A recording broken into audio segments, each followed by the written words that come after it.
Welcome to Tailboard Talk, a fourth shift fitcast.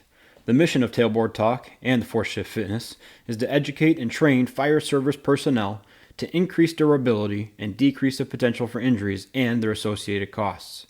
My name is Chris Morella, owner and founder of Fourth Shift Fitness.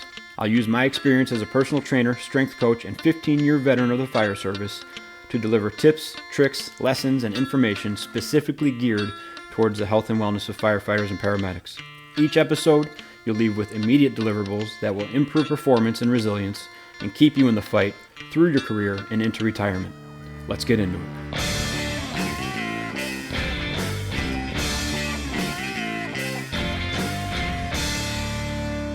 Hey guys, Chris from Fourth Shift Fitness and back for another episode of Tailboard Talk. Thanks for the feedback on the last episode. We talked about either or thinking and I got some good messages about that, so I really appreciate that, and thanks, and always feel free to reach out if you like an episode or if it means something to you. If you don't like it, keep it to yourself. Also, thank you. We had some people donate to the Buy Me a Coffee button. That's awesome. That just lets me know that you guys like what I'm doing and kind of I'm on the right track, and I really appreciate that. So thank you. If you're interested in that, it's just a button on the website, on the episodes page, and also on the latest episode page, and it's just a thing called Buy Me a Coffee. That's the name of the program, but it's just a $3 donation. So if you like what's going on here, I really appreciate it, but no big deal. If not, head to the website. There's also shirts, hats, and stickers available. Anywho's. Today, I want to answer a question, and that question is, how important is deadlifting really? Like, is it really that important? Is it just something that people do? It looks dangerous. I don't know if I want to. I think people hurt themselves. So what do you think? Well, I'll ruin the episode right away. I'll just give you the answer. On a scale of 1 to absolutely necessary, I would rate deadlifting as extremely crucial, and please start doing it if you're not, but do it properly so you don't hurt yourself. So that's above a 10. It's extremely important that we know how to deadlift, and I think the natural thought when I say deadlift is like a straight bar, like a barbell deadlift. That's important. But more so what's important is the action, the hinge action, lifting something heavy from the ground using a hinge pattern. That's what's important. I'm not necessarily concerned too much about what implement you use or even what kind of deadlift you do, to be honest with you. But it's getting comfortable sitting back in a hinge position and using your hips and your hamstrings and your back, of course, to pick something off the ground, drive north to get off the ground. That's an extremely important act to be comfortable with and to train, and if you can, to get really, really strong at. I was just having a conversation with one of the guys the other day, and we were talking about aging and kind of what happens as you get older. And we were talking about just good things for people to keep doing. Of course, we talked about walking and then loaded carries a little bit because you're fighting against gravity. You're making your body fight against some external force trying to drag it down to earth. And so naturally it's going to not turn on, but it's going to activate the right things to, even if you have what would be considered poor posture, it's going to make it a little bit better. It's not going to like fix you. You're not going to stand straight as an arrow up tall if you're real hunched over just because you're carrying a 10-pound weight, but it's going to give you something, it's going to give your body something more than its own gravity to fight against. So it's going to put a little extra muscle in the game. And so I started to explain to him what happens when you get old. And here's what happens. If you look at your body as a front half and a back half, as you get older, two things happen. Your back gets progressively weaker and longer. That's a weird thing to think about, but your muscles in your back lengthen out because you don't use them as much. You're not pulling or rowing, and your posture starts to sag. You might be sitting more. And this is over, a long time, years and years, decades, right? Your back gets longer and weaker, overextended. And your front side gets shorter and tighter. And not tighter in like a toned good way, that buzzword toning, but tighter as in like shriveled up. And the place this happens most is at the chest and also the front of the hip. And so now if we imagine that, right, if you have a very short front of your hip, imagine that as like someone who can't stand up straight. So their butt's poked out a little bit and they always look like they're leaning forward a little bit, like they're kind of peeking over the edge of something. That would be a short front of the hip. And if you have a tight chest and a weak back, you're going to round your shoulders forward. If you combine those two things, you have what we would consider like the typical 90-year-old posture. Short steps, you're shuffling because you can't get your foot that far out of your center of gravity because you're hunched forward and you don't want to fall forward or back, kind of bent at the hip, a little bit of a hinge at the hip, kind of stuck there, and also chest facing more or less towards the ground. You're hunched over and you're shuffling along. I'm not saying it's the only reason that happens, but that's the physical manifestation of those things happening, of your back half of your body getting weak.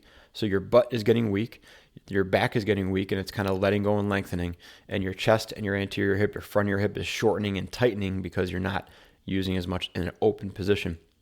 And then your body's over time just says, okay, if you want to be shaped like a shrimp, then we'll just curl you up like a crustacean. It's no big deal. And you live in that kyphotic posture. So that's the general population speech on it, right? So that's the reason the general population should continue to pull and row and deadlift and stand up straight and use their butt and their hamstrings and their back to lift stuff. For the firefighting population, it's got some different connotations altogether. First of all, it's one of the best ways to keep your knees and also your hips injury protected. I'm not gonna say injury free or protect or impervious to injury, but you give yourself a much better chance if you do things that train your butt and your hamstrings, specifically your butt and your lower back. That's going to open up the front of your hip.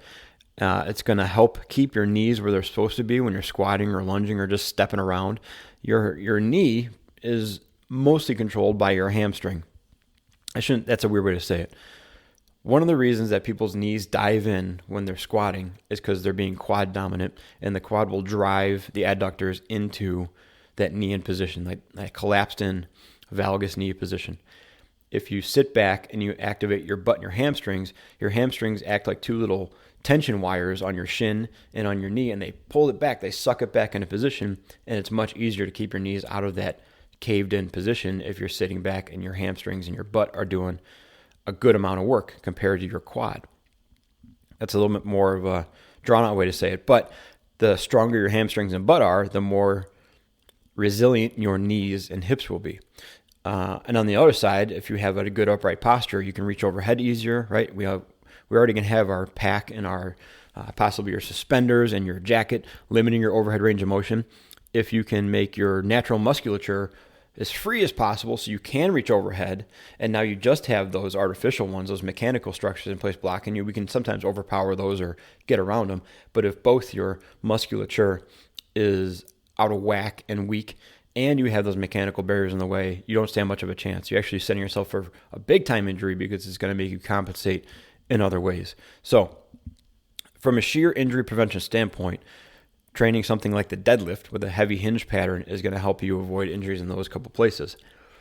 Aside from that, we have to look at our job as a whole and kind of what our job entails. And when you put it in that context, almost every single thing that we do that's actually important happens either at the ground or near the ground.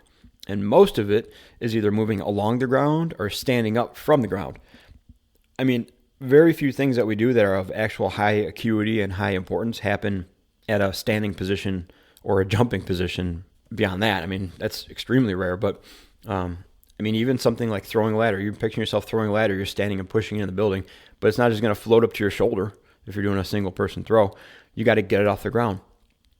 Victim drags, hose advancement, everything that we do happens, it starts from the ground. Every piece of equipment we use, we have to pick up. Even if it's coming from a compartment, you're usually going to put it down to stage it. Think extrication equipment, even something like the irons, right? You're going to put something down and then pick it up and use it.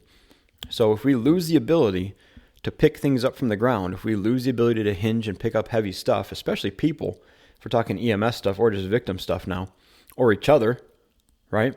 That DRD drag, the backwards dummy drag that you might have to do by pulling somebody backwards, that's kind of a hinge position. That's like a stuck in place deadlift position, and you're going to backpedal your feet. It's an extremely important position and posture to be able to train and use effectively.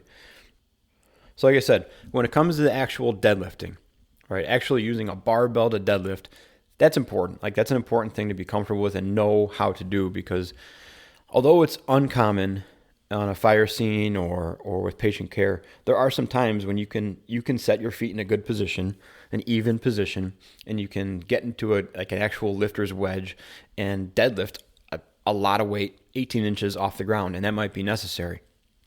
It's also important to train like a stagger stance or a rocket start or a kickstand deadlift, but the hips action is mostly the same. You need to be able to stand up tall and then sit back through your hips with a soft bend in your knee, maybe more, maybe less, depending on the situation, and a stable lower back and a strong T-spine that can move around if it needs to, and get close to the ground, if not to the ground, and then stand up strong using your hips and your lower back and your upper back and your hamstrings and all that stuff on the back of your body to a standing position without having to do paperwork afterwards. That's what we're talking about. So I don't care if you do, like I said, barbell deadlift. I don't care if you do trap bar deadlift or a hex bar deadlift. I don't care if you do double dumbbell deadlifts. From the top down, we can do several different RDL variations. There's a bunch of different kinds, right? But using that hinge position over the double knee bend or the squat position is an absolutely crucial skill. So this is shaping up to be a really short episode. I didn't want to try to convince you that it is important. I wanted to tell you why it was important. I'm hoping that you think it is important. I remember a long time ago when me and my brother growing up, the fear of God was put on us about deadlifts. It was like, don't do that. You're absolutely going to hurt yourself. You're lifting with your back. That's the entire point of it, is you're going to strain your back and hurt it. And I think hopefully we've come a long way in educating people that the old saying, like, lift with your legs, not with your back, is mostly true, right? But that squat position, that like the cartoon squat position where somebody's squatting down kind of up on their toes and the load is directly under their crotch and they can stand straight up like an elevator. We know realistically that's not always a possibility. So we need to be able to hinge out a little bit, right? And put our chest over our toes a good amount and then be able to stand up with at least our own body weight, at least your own body weight. And so I understand if people are still like hesitant of it because they've heard nothing but horror stories. If you're nervous about it, or if you tried it once or twice alone, find a coach to help you out with it. If you did it with a coach and you still didn't like it, I would encourage you to find another coach or try it again or find a variation. There's so many variations of a hinge pattern, a deadlift pattern that you can do. I guarantee we can find one for you that works and that's going to carry out the primary goal of getting you comfortable with a hinge and getting you picking up heavy stuff from the ground, not in an awkward double knee bend elevator squat position.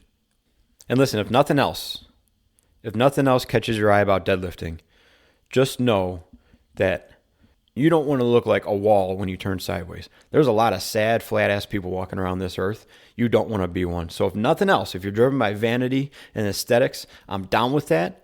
All right? I'm with you. Doing deadlifts, amongst other things, is one of your best bang for your buck exercises for growing your butt and looking good. And who doesn't want that, right? Let's be real here. This is a realistic view, right? So yeah, everyone wants a nice butt. So start deadlifting. All right, guys. I hope this generates some conversation. I hope there's some people that heard this and are nervous about deadlifting, and maybe this is going to let them try it again. I'll put up a bunch of deadlift videos this week. I got a bunch of them from the movement database. If you have any questions, please shoot them over or comment on the videos I'm going to post. I'd love to talk to you about deadlifting and just being comfortable getting in and out of that position and being strong in that position. It is a lift that makes you feel so strong once you get comfortable with it that I want everybody to at least have that feeling once or twice, and then they can decide if they like it or not. All right, head to the website if you want a shirt, hat, or sticker. Go to the episodes page if you want to donate a coffee. I'll shout you out. That's it, guys. Be excellent to each other, just like last episode, and be a force to talk to you soon.